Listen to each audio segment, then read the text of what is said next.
Hello viewers, अपनी इस journey में हम एक्सप्लोर करने जा रहे हैं उत्तराखंड के कुमाऊं रीजन के कुछ ब्यूटीफुल स्पॉट्स को।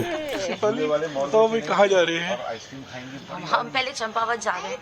चंपावत जा रहे हैं। चंपावत छोटू वाली खा लेंगे। और ये प्रांजल आ गया। बताइए कहाँ जा रहे हैं?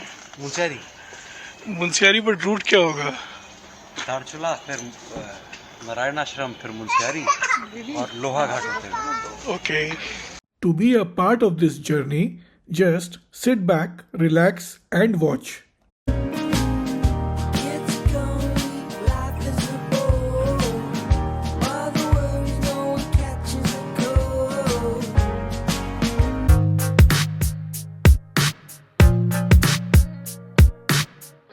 अपनी आज की इस जर्नी में हम दिल्ली से मुरादाबाद, रुद्रपुर, टनकपुर, चंपावत होते हुए लोहाघाट पहुंचेंगे और वहां पे नाइट हॉल्ट करेंगे। दिल्ली से लोहाघाट तक का डिस्टेंस है अराउंड 420 किलोमीटर्स और टनकपुर के बाद हिली टेरेन भी शुरू हो जाएगी। इस जर्नी में अप्रॉक्सीमेटली 7 आवर्स लगेंगे। अब हम लोग चल पड़े हैं। हाँ जी भाई, समर कहाँ है? समर किधर है? अरे ये रहा समर। हेलो, हाय व्यूअर्स। हम लोग कितना आगे होंगे दिल्ली से? दिल्ली से हम आ गए हैं 87। आज 25 दिसंबर है और इस समय दिल्ली का पोल्यूशन से बुरा हाल है, इसलिए पहाड़ों पे जाना और भी जरूरी हो गया है और हम बेसब्री से इंतजार कर रहे हैं कि कब प्लेन्स खत्म हों और हम एल्टीट्यूड गेन करें। तो जी अब हम आ गए हैं रुद्रपुर और यहाँ से 2 रास्ते कटते हैं। एक सीधा चला जाएगा हल्द्वानी और फिर आगे नैनीताल, मगर हम जाएंगे यहाँ से राइट और आगे हम कनेक्ट होंगे टनकपुर से। हाँ जी भाई, आप लोगों का सफर कैसा कट रहा है? बहुत अच्छा। रुद्रपुर के बाद से एयर क्वालिटी इम्प्रूव होने लगी थी और हमने एक लंच ब्रेक लिया somewhere between Sitarganj and Tanakpur. Lunch break हमने ली। इस जगह का नाम क्या है प्रांजल? इस एरिया का नाम हम लोग ऑन रूट सितारगंज के पास गए थे। सितारगंज आने, सितारगंज के हम लोग आसपास हैं और हम लोगों ने यहाँ पर एक लंच ब्रेक ली, चाय पी और अब आगे बढ़ चले हैं।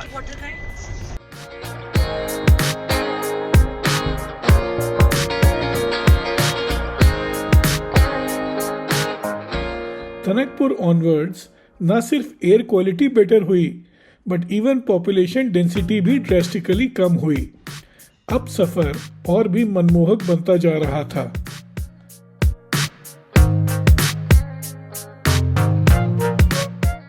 और लीजिए, बातें करते करते हम चंपावत पहुंच गए। मुझे तो पर्सनली चंपावत से क्रॉस होने का बहुत एक्साइटमेंट था, पर आपको पता है क्यों? चलिए बताता हूँ। ब्रिटिश टाइम में चंपावत लाइमलाइट में आया एक खौफनाक फीमेल टाइग्रेस की वजह से, जो कि बनी the man eater of Champawat. ये फीमेल बंगाल टाइग्रेस इतनी खतरनाक थी कि इसने अपने लाइफ टाइम में 436 ह्यूमन किल्स करे, जिसने इसको बनाया the deadliest man eater ever recorded in the history of Mankind. Champawat से नेपाल बॉर्डर बहुत पास है और ये टाइग्रेस पहले नेपाल में थी, जहां इसने 200 ह्यूमन किल्स किए, पर किसी तरह से नेपाल की फोर्सेस ने इसको वहां से खदेड़ दिया और ये टाइग्रेस इंडिया इंटर हुई चंपावत डिस्ट्रिक्ट में, जहां इसने अपने बाकी 236 ह्यूमन किल्स करे। फाइनली 12 मई 1907 में सर जिम कॉर्बेट ने इसको मारा। अब हमने चंपावत को ऑलमोस्ट क्रॉस कर लिया है। यहाँ से जस्ट 14 किलोमीटर्स रह गया है लोहा घाट, जहाँ हम आज रात को अपनी जर्नी में नाइट हॉल्ट करेंगे। अभी हम लोहा घाट पहुँच चुके हैं। दिल्ली से हम चले थे सुबह के 9 बजे और यहाँ तकरीबन 6 बजा हुआ है और इस होटल में हम रुके हुए हैं। ये होटल कॉम्प्लेक्स है और इसमें हमारे जो हैं रूम्स मैं अभी आपको दिखाता हूँ। ये देखिए रूम, और ये है दूसरा रूम, यहाँ हम लोग रुकेंगे। तो प्रांजल बताओ कल हमारा क्या प्लान है? आज तो हम 9 बजे चल करके और शाम के 6 बजे तक पहुंच गए हैं लोहा घाट। कल हमारा क्या प्लान है? आराम से निकलेंगे, 6-7 घंटे का रास्ता है यहाँ से धारचूला। अब तो रोड बहुत अच्छी बन गई है, ऐसा लोगों ने बताया है, और 150-160 किलोमीटर्स है। तो कल धारचूला जाएंगे, फिर 2 दिन धारचूला कैंप करेंगे। तो ये है हमारा कल का प्लान। चलिए आगे जैसे जैसे होता है बताते हैं। हम मिलते हैं आपसे कल सुबह एक नई जर्नी के साथ। तब तक के लिए शुभ रात्रि और शब्बा खैर। आज की ऑनवर्ड जर्नी हम लोहा घाट से शुरू करेंगे और वाया पिथौरागढ़ हम पहुंचेंगे धारचूला। लोहा घाट से धारचूला तक की ड्राइव अराउंड 150 किलोमीटर्स की रहेगी। सेकेंड डे शुरू हो गया है और हम लोग निकल पड़े हैं धारचूला के लिए, और यहाँ से 4 आवर्स की ड्राइव है अप्रोक्सीमेटली। समर सबको हेलो बोलिए। समर सबको हेलो बोल रहा है।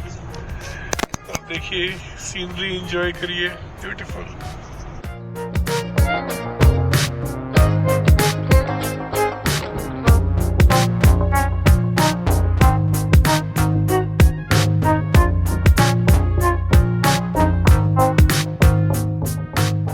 लोहा घाट से लगभग 60 किलोमीटर दूर पड़ता है पिथौरागढ़ टाउन, जिसको कि हम अभी अप्रोच कर रहे हैं।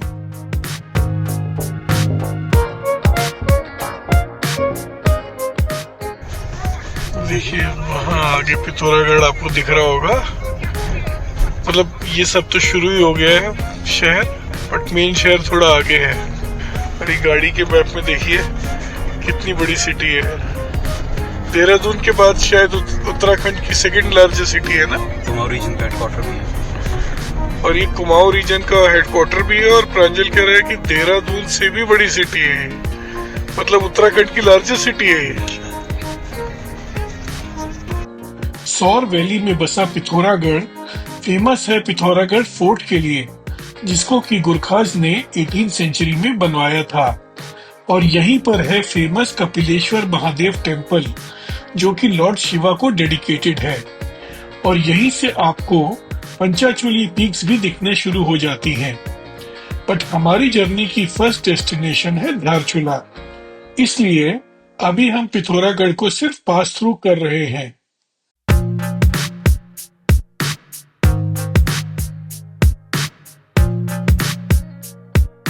पिथौरागढ़ से निकलते ही हमने एक लोकल ढाबे पे लंच किया।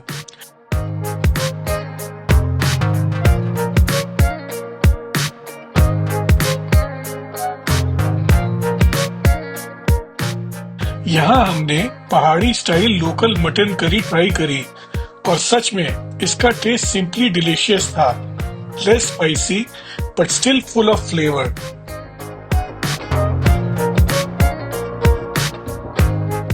और फाइनली लगभग 2.5 घंटे की ड्राइव के बाद हम पहुंच गए हैं Dharchula. By the way, Tanakpur से धारचूला तक की हमारी पूरी ड्राइव नेपाल बॉर्डर के पैरेलल ही चल रही है। बट धारचूला आते आते नेपाल बॉर्डर इतने पास आ जाता है कि आधा धारचूला टाउन इंडिया में बसा है और आधा नेपाल में। और इंडिया और नेपाल के धारचूला को डिवाइड करती है काली रिवर। धारचूला में हमारा 2 नाइट्स रुकने का प्लान है। हमने धारचूला में GMVN के गेस्ट हाउस में चेक इन किया। यहाँ के मैनेजर प्रांजल को अच्छी तरह से जानते हैं, क्योंकि धारचूला में ये प्रांजल और शेफाली की सेकंड विजिट है, जबकि मेरे, रचना और समर की ये फर्स्ट विजिट है। So thanks to both of them for bringing us here. ये देखिए रात में कितनी आवाज तेज आ रही है नदी की, और वो सामने नेपाल है। अपने ट्रिप के सेकेंड डे में हमने लोहा घाट से धारचूला तक का डिस्टेंस कवर किया और फिर धारचूला में अपने होटल में चेक इन करने के बाद हमने थोड़ा रेस्ट किया। अब तक शाम हो चुकी थी और हमारे होटल से हमें just across the Kali river Nepal के धारचूला का ऑसम व्यू मिल रहा था। डिनर करने के बाद हम थोड़ा घूमने निकले अपने होटल के पास, but being a small town Dharchula goes to sleep too early. हम इस समय खड़े हैं इंडिया और नेपाल के बॉर्डर में, और यहाँ पर अगर आप देखेंगे ये रिवर है और ये ब्रिज है, इसके उधर जो है वो नेपाल है और हम इंडिया की साइड खड़े हुए हैं। बस इतना ही डिस्टेंस है बॉर्डर का, क्योंकि पीसफुल बॉर्डर है, यहाँ से जाना बहुत ही आसान है। और यहाँ पर सशस्त्र सीमा बल जो है इंडिया के बॉर्डर्स को गार्ड करती है नेपाल के साथ। और ये देखिए भारत का गेट, ये बॉर्डर है और यहाँ पर ये रात को बंद कर दिया जाता है और नेपाल से ताकि लोग ना आ पाए और इंडिया से लोग ना जाएं। ये बहुत ही खूबसूरत गेट बनाया गया है इस ब्रिज पे। बाकी डिटेल्स में हम आपको सुबह दिखाएंगे, सुबह नेपाल में जाके नाश्ता करेंगे। ये है जी धारचूला में हम लोग रात को वॉक कर रहे हैं। ऐसी सिटी यहाँ पे शांति छा जाती है। अभी रात के अराउंड 10 बजने में 5 मिनट हैं, पर यहाँ पर सारी दुकानें वगैरह जो हैं वो 6:30 तक बंद हो जाती हैं। ये देखिए आपको सिटी दिख रही है, ये प्रांजल वॉक कर रहे हैं।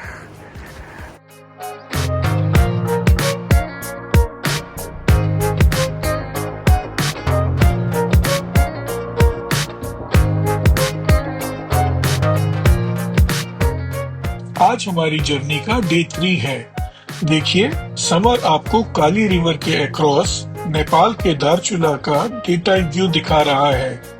हम नेपाल की साइड भी आपको ले चलेंगे, बट ये होगा कल, क्योंकि आज हमारा प्लान है आपको फेमस नारायण आश्रम ले चलने का, जो कि धारचूला से लगभग 55 किलोमीटर की दूरी पे लोकेटेड है।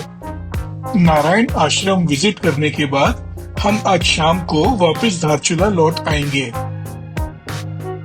ये सीनिक रूट जिस पर हम अभी चल रहे हैं, ये जाता है आदि कैलाश और ओम पर्वत की तरफ में।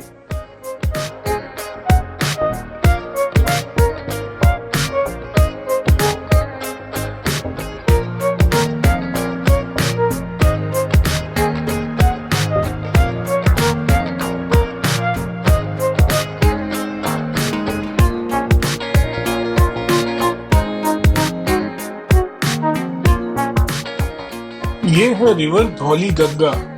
इसका ओरिजिन इंडिया चाइना के माउंटेनियस रीजन से शुरू होता है और साउथ की तरफ फ्लो करते हुए ये उत्तराखंड के गढ़वाल रीजन में चली जाती है, जहां ये अलकनंदा रिवर में मर्ज हो जाती है।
नारायण आश्रम एक फेमस डेस्टिनेशन है।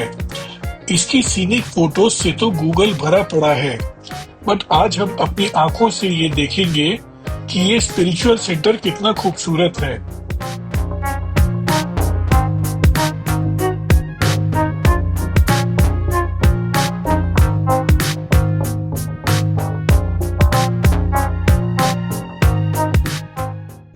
लीजिए जी, हम ये नारायण आश्रम पहुंच गए हैं और ये आश्रम की पार्किंग है। और अब हमें यहाँ सामने से चढ़ के जाना है। 2734 मीटर के एल्टीट्यूड पे है नारायण आश्रम।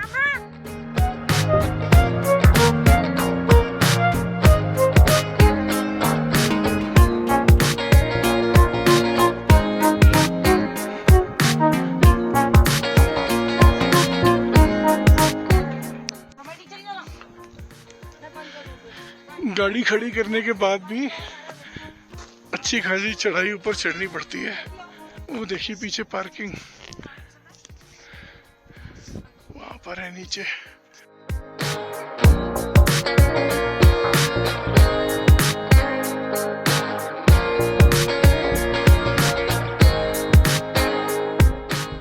तो ये जो सामने दिख रहा है ये नेपाल है। नेपाल है। और ये जो ऊपर पीक दिख रही है सामने, ये भी नेपाल का है। हाँ, और आपने नाम क्या बताया इसका? अपिनम्पा। अपिनम्पा पीक है। हाँ। ये जो हमें सामने दिखाई दे रही है ये आती है नेपाल में। हाँ। जैसे हमारे घर में होते तो आपको खाना भी बना के खिला देते। और ये है जी पीछे नारायण आश्रम मेरे। ये है द फेमस नारायण आश्रम। पर्सनली देखने में मुझे इतना बड़ा तो नहीं लगा जितना फोटो में लगता है, बट हाँ मेडिटेशन वगैरह के लिए बहुत सीरीन एटमॉस्फेयर है। नारायण आश्रम को 1936 में नारायण स्वामी जी ने स्थापित किया था। ये साउथ इंडिया से थे।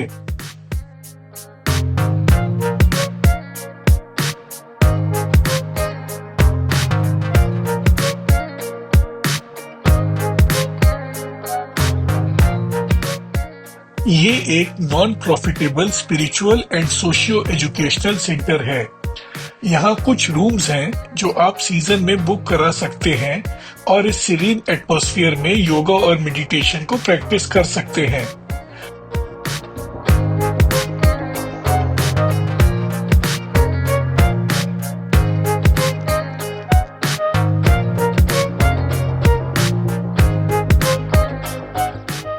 यहाँ पे हमारी मुलाकात आश्रम के मैनेजर से हुई, जिन्होंने डिटेल में हमें इस आश्रम के फाउंडर नारायण स्वामी जी के बारे में बताया। भाई साहब अंदर आ सकते हैं? अंदर आ सकते हैं? नहीं, ये क्या है, कार्यालय है आपका? कहाँ से आए आप लोग? हम लोग तो दिल्ली से। अच्छा, तो कब से कब तक बंद रहता है? दिसंबर से मार्च तक के लिए। ओह अच्छा।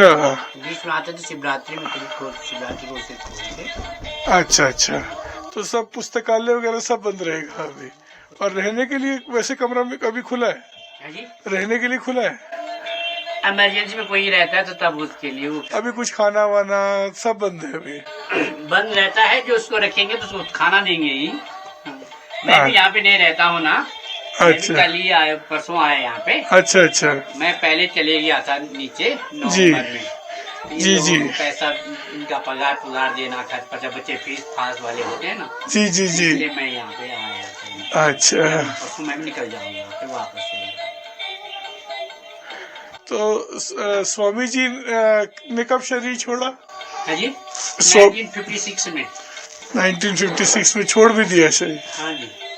काफी कम उम्र में छोड़ा ना, जहाँ तक मुझे ध्यान है। 42 years old something। अच्छा। ये जो मंदिर का निर्माण हुआ है, ये नारायण स्वामी जी थे, कर्नाटका मैसूर राजघराने से थे जी। स्वयं सिविल इंजीनियर थे। छोटी उम्र में ही घर छोड़ दिया, हरिद्वार ऋषिकेश चले आए और वहाँ से जो है उत्तर काशी में अध्ययन किया। 1930 के दशक में तपोवन महाराज करके बहुत बड़े संत हुआ करते थे। उन्होंने जो है उनके पास पढ़ा है। स्वामी शिवानंद जी का नाम सुना होगा आपने, डिवाइन लाइफ सोसाइटी के नाम से जाना जाता है ऑल वर्ल्ड में। चिन्मयानंद मिशन है मुंबई में, चिदानंद, माधवानंद, ये सब लोगों ने उनके पास तपोवन महाराज के पास अध्ययन किया 1930 के दशक में। शिवानंद जी का जब भी आप ऋषिकेश बद्री केदार जाते तो डिवाइन लाइफ सोसाइटी का सबसे बड़ा शिवानंद आश्रम का है। अच्छा। अभी वो जो सामने झूला बना है शिवानंद झूला के नाम से, कभी राम झूला करके कहते हैं उसको, पहले लक्ष्मण झूला था। अभी नीचे नया ब्रिज बना है ना। अच्छा। तो उसको शिवानंद झूला भी कहते हैं, राम झूला भी कहते हैं। तो ये सब लोगों ने फिर नारायण स्वामी गुजरात चले गए। कुछ समय पश्चात उनके भक्तों ने कहा लोग कैलाश यात्रा जा रहे हैं, अगर आप जाना चाहते हैं तो कैलाश यात्रा जाने की व्यवस्था करते हैं। तो 30-35 के दशक में तो अल्मोड़ा, सेराघाट, बेरीनाग, थलडी इधर से पैदल आए। फिर जब धारचूला इधर पहुंचे तो देखा कि बहुत पिछड़ा इलाका है, स्कूल नहीं है, मेडिकल फैसिलिटी नहीं है, और यहाँ गांव-गांव में उस टाइम पे मिशन के लोग पहुंच गए थे, मिशनरी के लोग। मिशनरी जानते ना, क्रिश्चियन मिशनरी। तो यहाँ आगे सिरखा गांव पड़ता है, वहाँ पे उनके बड़े बड़े बंगलू थे। हमारे लोग वहाँ से जाकर के उनके पिट्ठू पौनी लेकर के आते थे, और फिर ये लोग जो है यहाँ पे लोगों को, जैसे गरीबों को किसी के बच्चे का फीस दे देना, किसी को 2-4 बकरी खरीद के दे देना, गांव-गांव जाके स्वास्थ्य सुविधा उपलब्ध कराना, धीरे धीरे उनको बाइबल का ज्ञान कराना, और जो है तेरे को नहीं काट रहा, फिर जाकर के उनको जो है धीरे धीरे कन्वर्ट कर देना। इस प्रकार से नारायण स्वामी जी ने सोचा कि ये लोग भूटिया जनजात बहुल क्षेत्र है, कि ये क्रिश्चियन कन्वर्ट ना हो जाए। तो उन्होंने फिर यहाँ की से कैलाश यात्रा चले गए, जाके वापस लौट गए।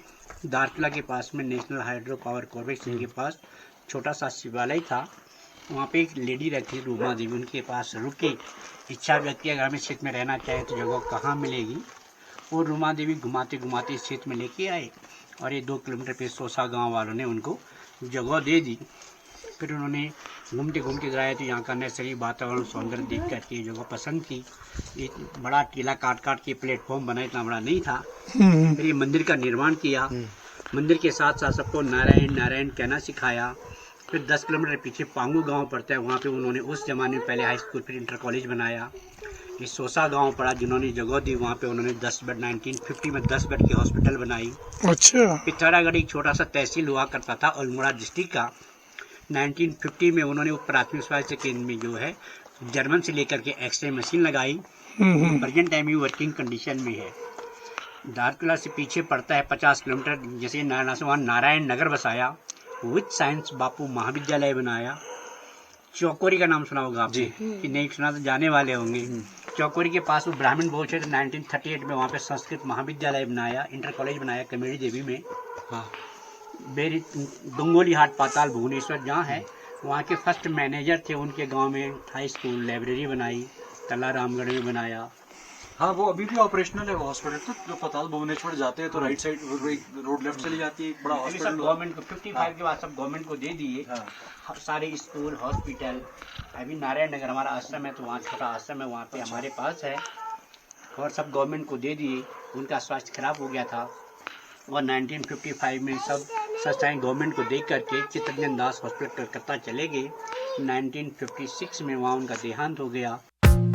आश्रम में हमने कैलाश मानसरोवर यात्रा द्वार भी देखा, और मैनेजर साहब ने हमें बहुत डिटेल में यहाँ से गुजरने वाली पैदल यात्रा के बारे में भी ज्ञान दिया। तो यहाँ से जब यात्रा शुरू होती थी तो कितने दिन लगते थे पहुँचने में? इस पे जब ये यात्रा होती थी जी, पहले तो पैदल ही जाते थे सब जगह से, लेकिन फिर जब ये रोडे तो ये 95 के बाद आई है यहाँ पे। पहले पूरा अल्मोड़ा उधर से पैदल आना होता था। अच्छा। तो कैलाश यात्रा 1962 चाइना एक्शन के बाद बंद हो गई। 62 के बाद बंद हो गई, तिब्बत के साथ संबंध खत्म हो गए, तो चाइना ने ले लिया। हाँ जी, हाँ जी। फिर जाकर के 1981 से कैलाश मानसरोवर यात्रा थोड़ा चाइना के साथ समझौता हुआ शुरू हुई। अच्छा। और 1981 से फिर जो है अपना 2019 तक कैलाश यात्रा चले गई। तो पहले पैदल उसको तो जो है 28 डेज लगते थे दिल्ली टू दिल्ली, 12 दिन चाइना के अंतर्गत चाइना में रहना पड़ता था। हाँ, तो इस द्वार से जो है ना, इससे आगे जाके कितना टाइम लगता था? यहाँ से आगे जाकर के 12-13 दिन पहुँचने में। 7 दिन अपना बॉर्डर पे लगता है, 4-5 दिन गुंजी में रहते थे, मेडिकल कैंप, हायर एटीट्यूड पे हार्ट पैल्पिटेशन और सब मेडिकल चेकिंग होता था। फिर 12 दिन जो है चाइना के अंतर्गत रहना पड़ता है, जाने और आने वाला। अच्छा अच्छा, चलिए, बहुत जानकारी दी आपने।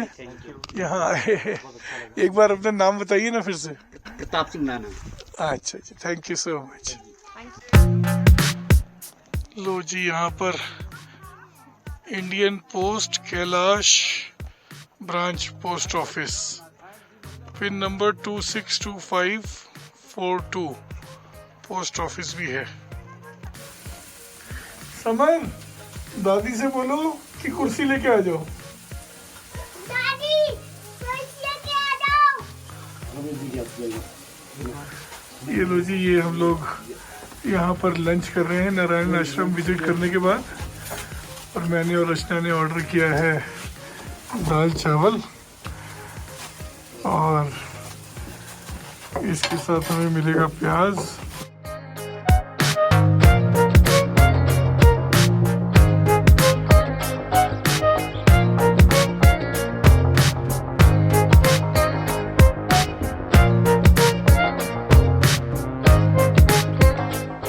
नारायण आश्रम के पास लंच करने के बाद अब हम निकल चुके हैं वापस धारचूला के लिए। आशा करते हैं कि हमारे साथ आप भी इस जर्नी को एंजॉय कर रहे होंगे। नेक्स्ट ब्लॉग में हम अपनी जर्नी को कंटिन्यू रखेंगे और ले चलेंगे आपको Nepal. So keep walking with Puneet and do like, share and subscribe to stay connected.